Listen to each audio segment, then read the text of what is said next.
धीरे धीरे टूट गई, सपना चकना चूर भइल।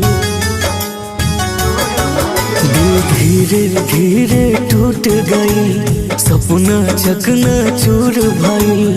खाक कसम टूटाए सनम, हर बात भुला देलू। हौलई के तू जात अपन औकात दिखा देलू। हौलई के तू जात अपन औकात दिखा देलू। औकात दिखा देलू।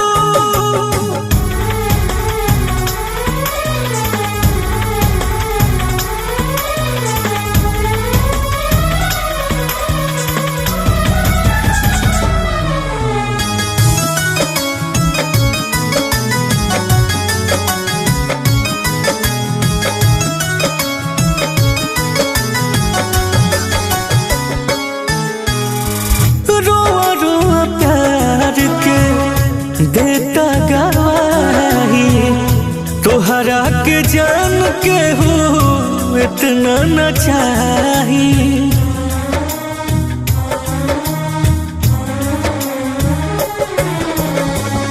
रो रो प्यार के देता गवाही तोहरा के जान के हो इतना न चाही। साथ बितल कैसन समय हालात भुला देलू। हौलई के तू जात अपन औकात दिखा देलू। हौलई के तू जात अपन औकात दिखा देलू।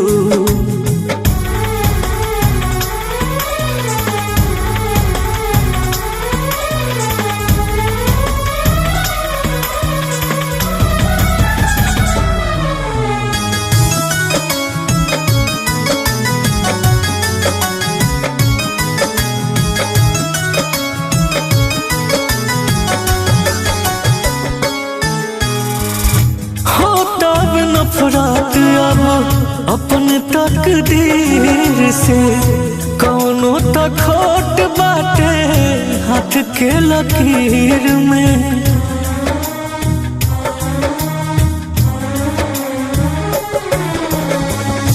होता भी नफरत अब अपन तकदीर से, कौनो त खोट बाटे हाथ के लकीर में।